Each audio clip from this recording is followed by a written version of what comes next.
nice, smooth. I have to say the buttons are always nice and chunky, and they easily, you can't hear anything when you're actually using the channel. When I slide this up and down all I want, you're going to hear me. You're not going to hear any static or any background noise from the slider itself. So that's what's going on there. Now, this covers the first 4 channels, and then we've got channel 5 and 6, and then we got channel 7 and 8 over here. Now, the next one, we've got the alternate 3 and 4, because this is when they say that the model is the 1204, it's because it has 4 lines going out of it. So we've got a 4 sub or a 4 bus system. So that's what's going on right here. Now, this also happens to be where I hooked up my studio mic. It was the 3 and 4. So this way I have to push this button down. Now it also says mute. What is it muting?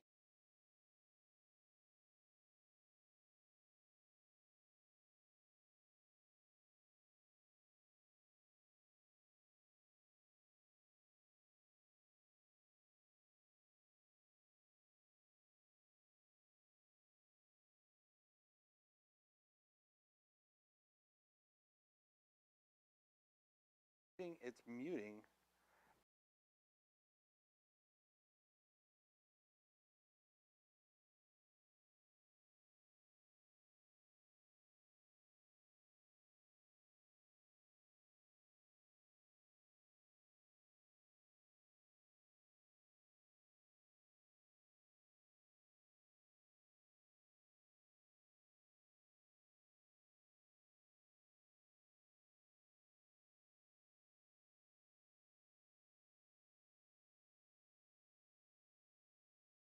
if I wasn't using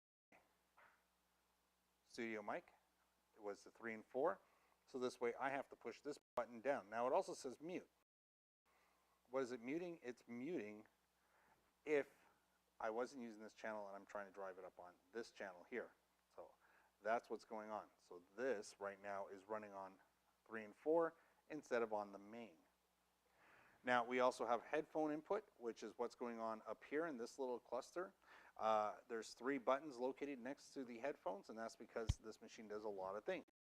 So we've got our 2-track / USB. So we have a USB input on the top of it, and we also have our 2-track input on top. So our 2-track's located up here, and that allows us to hear it on the headphones. And if we want to have it go to the mains, that's the other red button down here.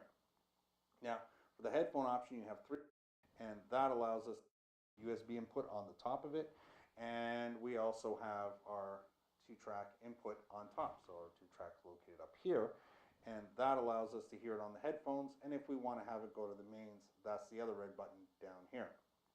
Now, for the headphone option, you have 3 ways, and you can have any combination thereof. I can turn them all on if I want. For the 2-track USB, the alternate 3 and 4, which is what we have playing on the headphones right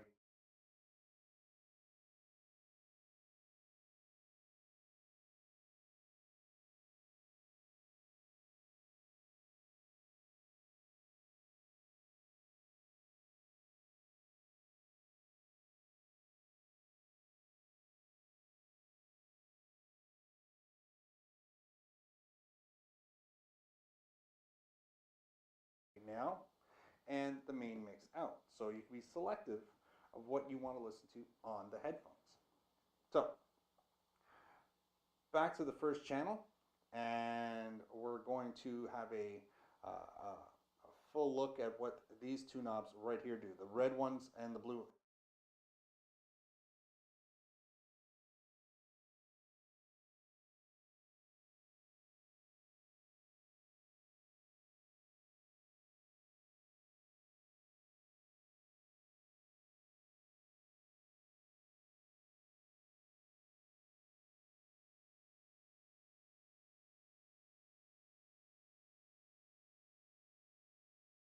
Sorry, the red ones and the orange ones.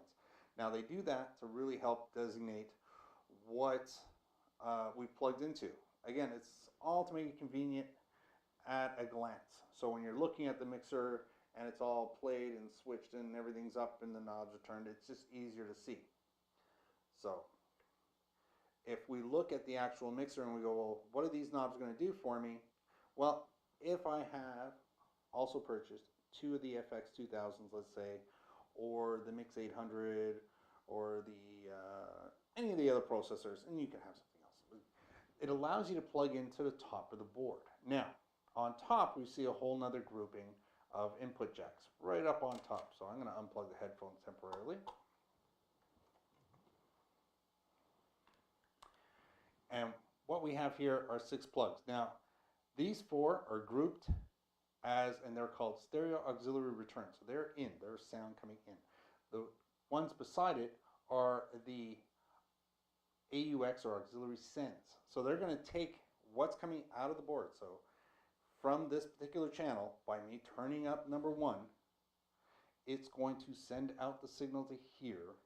That signal is then going to get pumped through the effects processor, and then it's going to come back into here.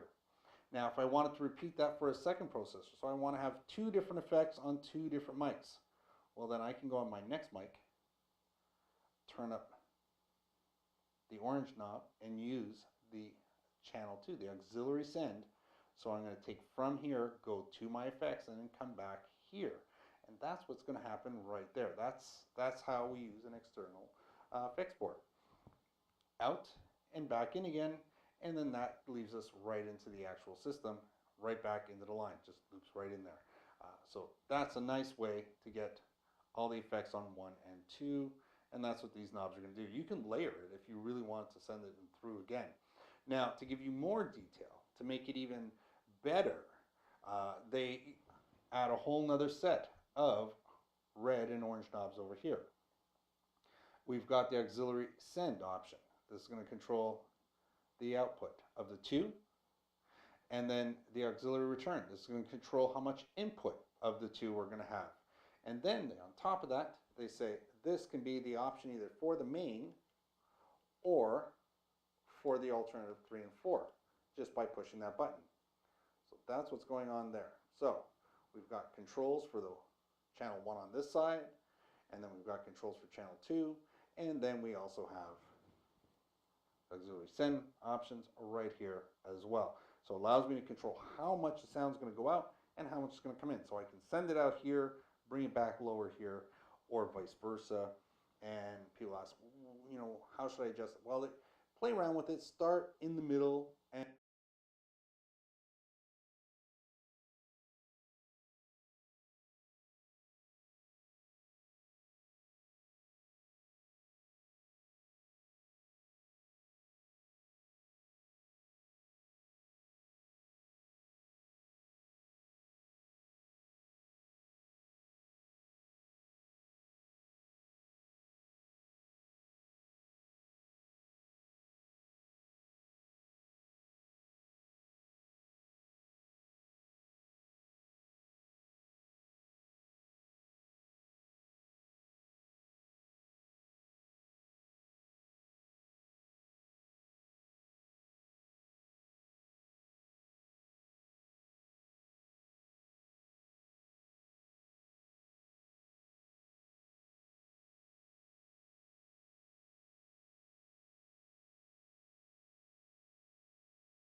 Check, check. Whoa.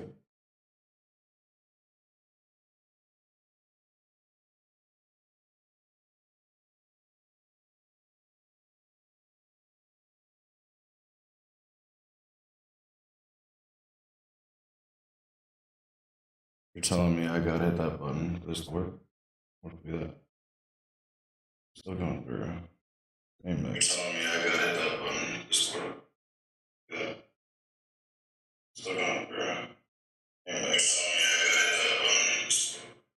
Okay, we're not gonna loop that.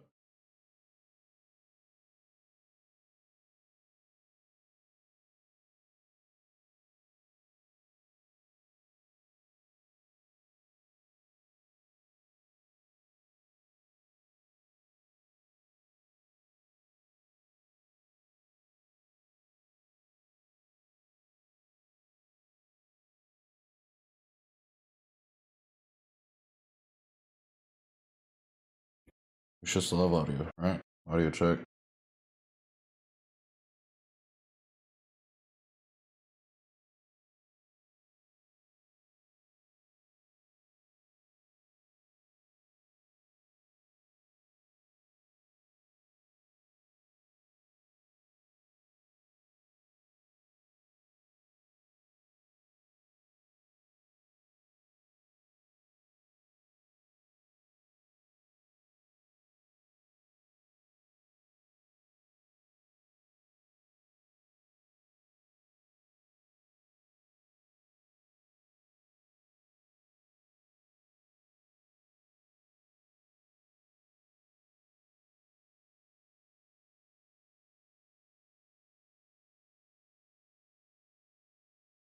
Check, check.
And then bring one up, one down. The idea is it's going to, you're going to refine the sound a bit. It may be better to send it out with less and have it come back with a little bit more, so this way more of the effects have built up on top of it, or maybe you just don't want them to be as predominant. And then how loud the actual overall effects are going to be played by is going to be by how much of these knobs you play into your overall mix. So that's what's going on here. Now it just repeats itself over and over and over again, so we don't need to go through each channel that way, but we do need to know what each ones are going to do for us. That's why they color code it, they make it easy enough, and they try and make it as redundant as possible across the board. The only knob that stops is the compressors, which again, like I said, is the most expensive part of any mixer, is the compressor. So a lot of brands either don't give it to you at all at this price point, or they give you only a couple of them, or they give you an alternative and they say, well, we're going to give you an effects, because amazingly enough, a basic effects package costs less than 4 or 2 compressors.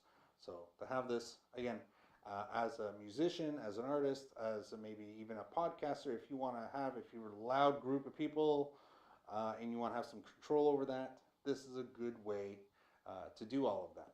Now, I think we've covered all the knobs on it. I'm going to say some icing on the cake. If you're going to rack mount this system here, it does come with the wings. Now, again, other brands, some companies don't offer this at all. Some companies offer this at a premium, so you have to pay extra for this. This is actually in the box. When I unpacked this unit, boom, this came out of the box.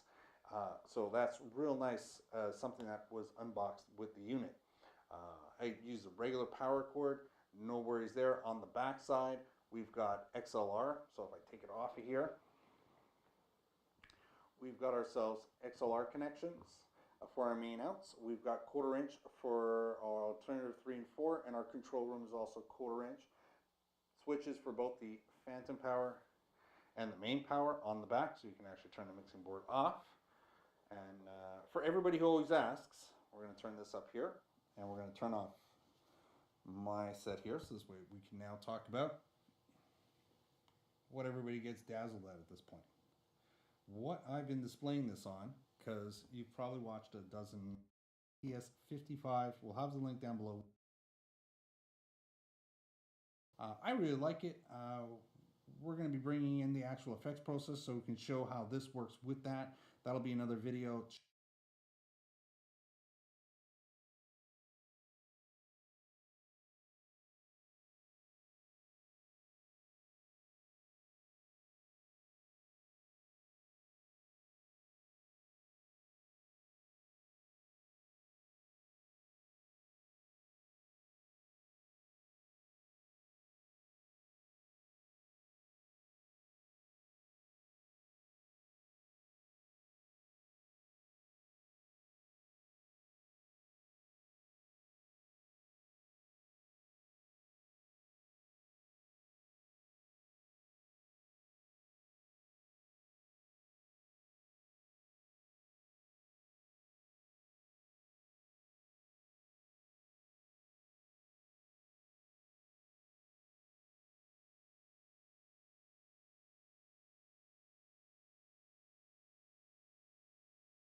Zaxby's hand-breaded chicken? Fire-roasted corn? Crunchy...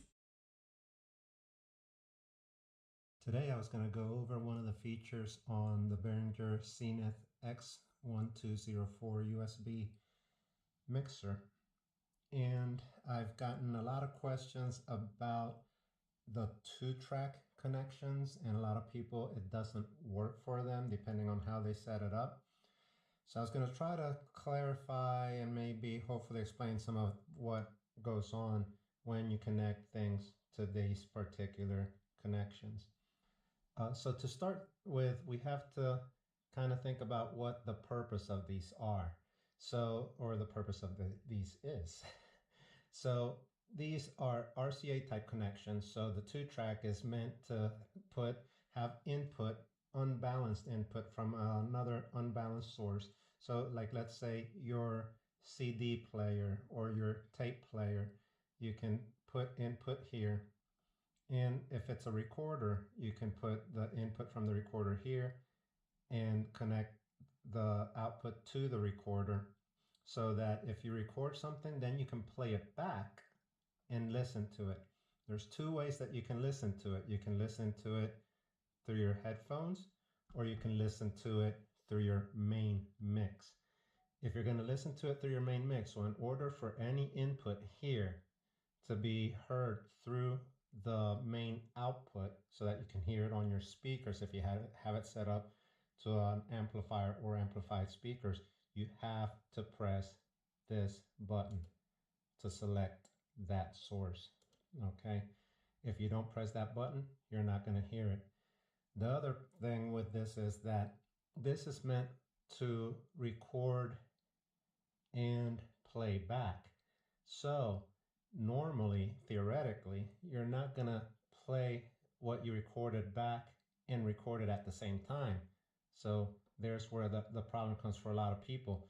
They will try to do a karaoke setup with the mixer, put their music source in here because they have RCA connections, and then when they record it, either through the output out to a recorder or through the USB, they can't hear the music. There's only the voice. So like I was explaining before, this is not meant to have input to the actual mix itself. It's only for playback, and it will not be incorporated into the mix either through this output or through the USB output. In other words, it will not record. So another thing with this input, I now connected two RCA jacks to it, and I'm going to play some music through it through my phone. So I have that connected to my phone. Is that because it's not meant to go or be part of the mix itself, there is no volume control for this other than either the main control if you're listening to this through the speakers, or as far as the input goes, you have to control it with your phone using the volume on your phone. There is no effects to it, so you cannot add sound effects to it. It's just, like I said, it's meant to be playback. So if you connect your phone to it, I'm gonna right now I'm gonna use my phone as a source of music, and I have my speaker connected. So let me make sure I turn up my main volume. I turn up the microphone there, and I have it connected to the computer.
What up, Willie? Yeah, sorry. I was on the phone there. I'm trying to get that soundboard I got off of you. Jeez, I hope that's not too fucking loud. It looks like it might be. I'm trying to get that soundboard I got off of you to play through my mixer and into the stream. So, like here, if I hit a button, I can see that it plays, but I think it mutes my mic.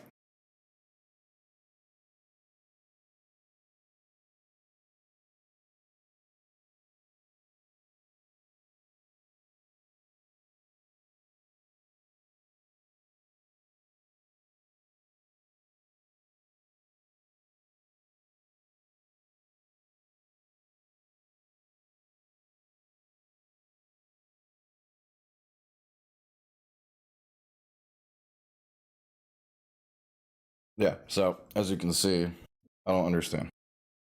Yeah, muted the mic. So,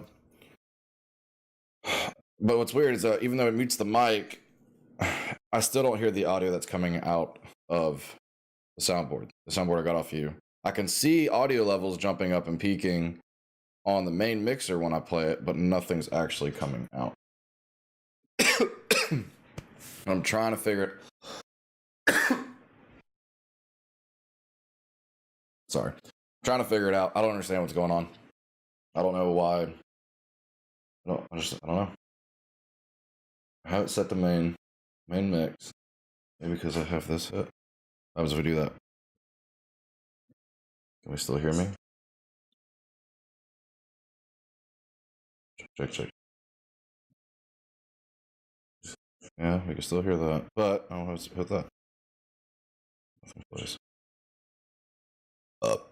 Oh.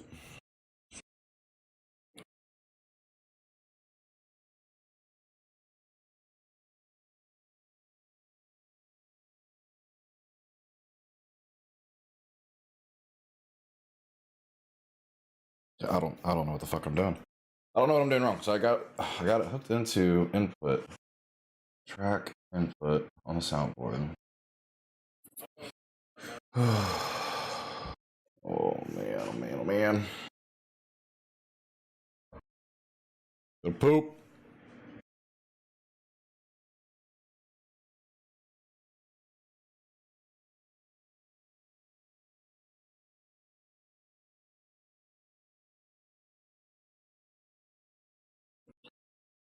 To the computer? What if you put it to the output of the computer?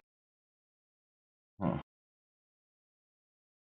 What do you mean? I don't think I have RCA connections in the back of my PC. Let me look. Oh!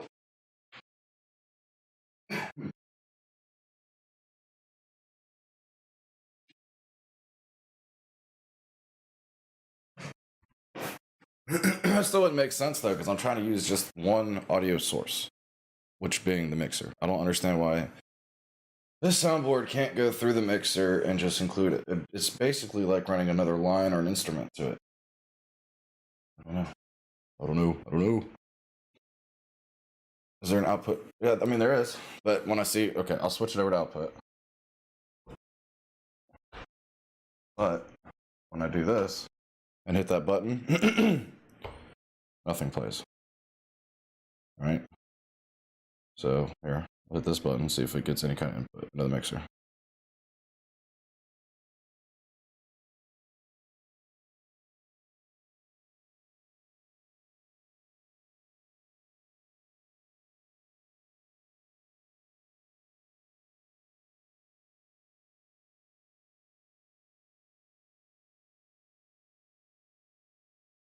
I don't know. I do gotta use the bathroom. I will be back in a few minutes. I'm sorry. I don't know what to figure out. I guess we'll just build PC stream setup mixer explanations. We might be able to do it. I mean, that's not really what we're going for. But we'll check that out though. See, everyone's got these newer ones that have the different screen. Interface setup for recording.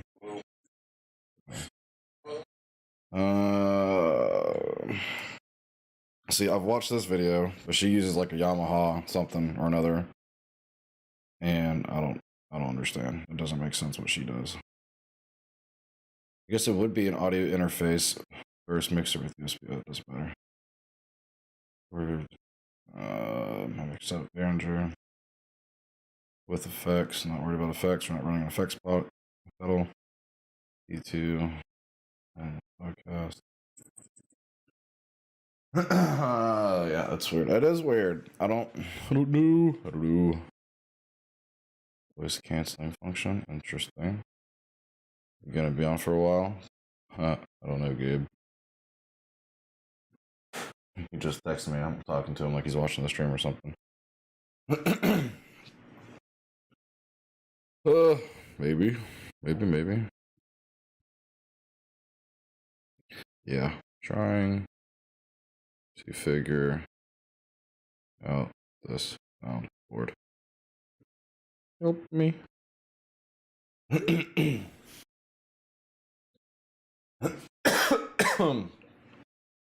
But it's what's weird too. What I won't like is if to use that soundboard, if I have to mute my mic channel to use it, that's just it kind of beats the purpose.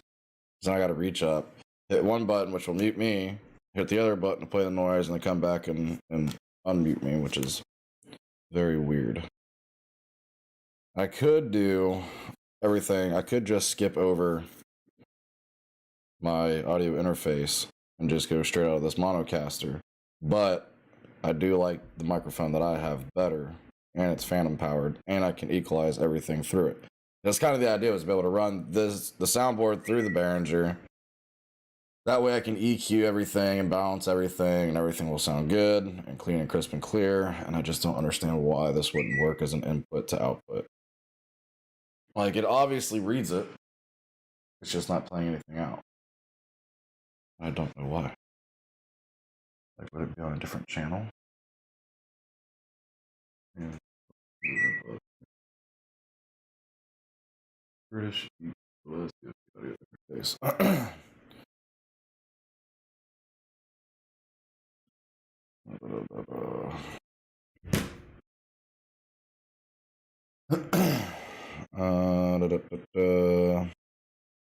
A soundboard I gave you, see if there's anything on there that can help.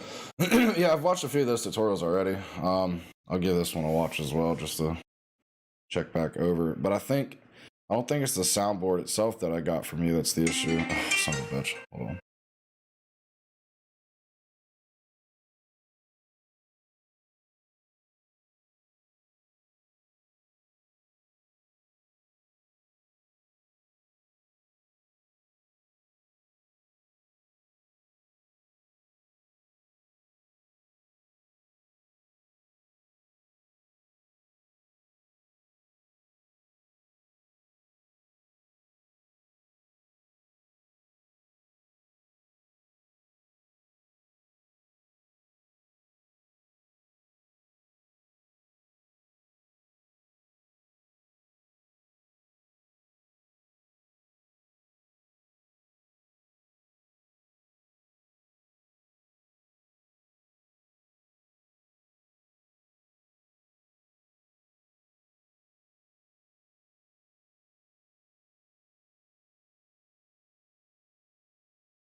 previously by connecting the headphone here. Listen to the headphones while everything's playing through the mix. Press this button here, which sends to the phones or control room, or the headphones or control room, and I can control that volume separately here. So I can be playing something through here independent of the mix. Again, this does not go through the mix. And I can listen to it, control the volume here, while the rest of the mixer is being used to keep playing or practicing or whatever. So I hope this clarifies a little bit of why you might be having trouble using this. Most people honestly will not use that. You can if you want, if you want an additional sound source. So if you have all your channels used up and you want to put an MP3 player or your phone or something and play music there, you can connect it there, send it to your main while everybody takes a break. So I hope that clarifies some of the questions about how to use that 2-track and why it might not be working. So for most people, it's just that you're not pressing, whoops, hit the camera. You're not pressing the button to activate it and send it to the main. Or if you're trying to record, you just cannot record from the input. Thanks for watching. Leave it.